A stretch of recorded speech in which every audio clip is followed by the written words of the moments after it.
So here's my definition of intention. Getting clear on what you want. That's it. So now, sounds really easy, like to get clear on what you want. The problem is that when the analytical mind gets overdriven by the hormones of stress, we start thinking, I want this, but then I need it on this condition, so it can't affect this person, and I don't want to lose that. And if this occurs, then this is going to occur for this, and this is... That's not intention. That's trying to control everything in your life. Confusion sounds like. Well, what you're trying to do is say, I want this specific thing, but I'm not willing to lose any of these things or affect any of these people. It's got to land right here. The universe doesn't work like that. Intention is, you may say, I want a healing. I want a new job. I want a new relationship. Now, the moment you ask the question, the what-if question, what would it be like to be in love? What would it be like to have a new job? What would it be like to be in a new relationship, to do whatever, to be healed? The moment you ask that question, the part of your brain called the frontal lobe, which is the crowning achievement of the human being, 40% of your brain is the frontal lobe. It's the workshop. It's the creative center. The frontal lobe has connections to all other parts of your brain. The moment you ask an open-ended question, you speculate a possibility. The creative center turns on and it looks out over the landscape of the entire brain and begins to call up different networks of neurons that are stored in your brain based on something you've learned intellectually, knowledge, or something you've experienced in your life. Like, well, I know what it is to be in love, or I know what it is to have a good job, or I read a book about it. And it begins to call up these different networks of neurons, and then it seamlessly pieces them together to create a new idea, a new vision. And when you put all those networks together and they fire in tandem, you'll get a clear picture in your mind. And that clear picture is called intention. Now, the more you have conditions, or the more you have specifics about that job, like for example, I want to make this amount of money more a year, I want to have health benefits, I want to have 3 weeks vacation, I want to travel, I want to work with great and unlimited creative people. That all is the elements that help to add to that vision. Now, the picture you get in your mind could be the word job, or it could be just an image that's personal to you. But the image then represents all of those conditions. So you can have several conditions that make up your intention.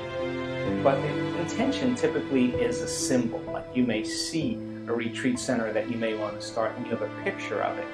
But once you see that picture, the next thing that happens, you start to live that dream.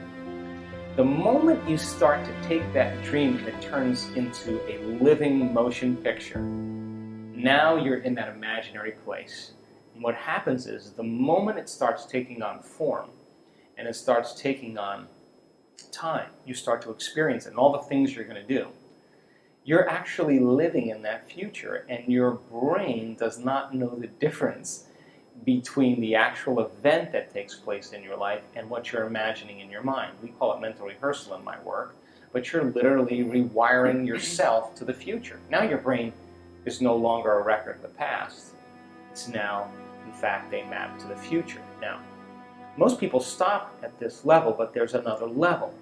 Because once you have that intention, and I watched you do this, what makes the intention have life is when you combine it with that emotion. Why? Because your body is your unconscious mind. It doesn't know the difference between an experience in your life that creates an emotion and an emotion that you're fabricating by thought alone. So your body now, as the unconscious mind, is living in that future in the present moment, and you're beginning to epigenetically change your cells in preparation for that event. So then, here's the condition, the caveat. That means then you can't wait for your healing to feel wholeness. You have to feel wholeness for your healing to occur. That means you can't wait for your new relationship to feel love. You have to feel love so your relationship finds you. It means you can't wait to have your new job to feel empowered. You have to be empowered by the thought of your new job. So we're switching the model around because most people wait for something outside of them to change how they feel inside of them. And when they feel better inside of them, they get relief and they say, I like you, helped me with that. That's cause and effect. That's the old model of reality. What we're talking about here in the quantum model is causing an effect, which means then you are going to have to change how you think and how you feel before the experience occurs in order for the event to find you. If your personality creates your personal reality, and your personality is made of how you think, how you act, and how you feel, the present personality who's listening to this show has created the present personal reality called their life. So if they wanted to create a new personal reality, a new life, they would have to start thinking about what they were thinking about and change it. Starting to become conscious of their unconscious habits and behaviors and modify them. Now here's the key. They have to look at the emotions that they've memorized that keep them anchored to the past and decide if those emotions belong in their future. So most people try to create a new personal reality as the same personality, and it doesn't work. In other words, a wealthy person doesn't feel lack. You can't bring lack into your future. You know, a sick person doesn't feel desperation. They feel wholeness. And so then, by re-identifying with the future, and then instead of your past, present reality, is very, very easy conversation to have. Mm-hmm. But actually doing it requires a tremendous amount of awareness. And that awareness means then that you have to stay conscious and pay attention to who you're being all the time. And you can't let any thought slip by your awareness that's going to cause you to return back to the old self. You can't begin to react emotionally to people and things in your life that cause you to feel like the old self. You can't talk and complain and blame and make excuses or go back to old habits and expect your future to show up. You have to maintain that state for a period of time so that your body catches up, because the body and brain live in the past. So it takes a certain amount of repetition and a certain amount of consciousness, a certain amount of will to finally arrive there. Learn. Fill your brain with knowledge. Turn the TV off. Sit down and read a book or watch a video that's going to inspire you. Knowledge is the precursor to experience. The more knowledge you have, the more prepared you are for the event. And when you start losing track of your vision, it's because more than likely you're emotional. Because the moment you feel emotional, you can't see the future because you're looking at your future through the lens of the past. Get up in the morning, get out of bed, and take time for your precious self. You and I are a work in progress. And if we are not changing our brain and body in some way, priming it for the future, we're going to be very predictable the rest of the day, and we're going to be in our past. Take time for yourself every morning and ask yourself a simple question. One day, one lifetime, what is the greatest expression of myself I can be today? How would a great person think? How would they act? How would they feel? Can I teach my body emotionally how that future person is going to feel now? And make the deal with yourself that you're not going to get up from your meditation until you feel differently. If you do, get up and maintain that modified state of mind and body your entire day, independent of any person, anything, or experience in your life, independent of any emotional addiction or habit in your body, and independent of time. And if you can, get ready, because something unusual is going to happen in your life. That's the law.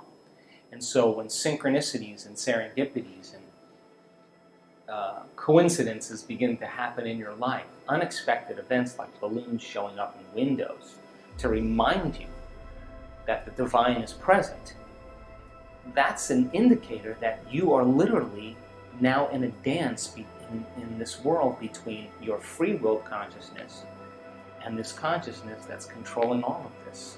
And when your consciousness every day merges with that consciousness, why not be bold enough to say to the Creator, hey, Creator, I took time out of my busy day to emulate you. I'm the son and daughter of God. I am emulating you as a creator. But here's the deal. I need a sign from you to let me know that you're real. But don't bring it in a way that I can expect, because if it comes in a way that I expect, it's nothing new. Rock my world. Drop a little crumb from the table and let me know that you're present so that I'm inspired to keep creating. So then, when that starts happening to you on a regular basis, you're less prone to judge your coworker. You're less prone to get upset in traffic. You'll be the person going,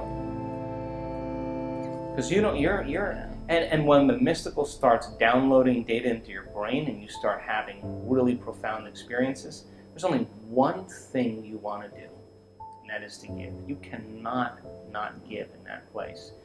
And you can never return back to business as usual ever again. And so, is it worth the effort?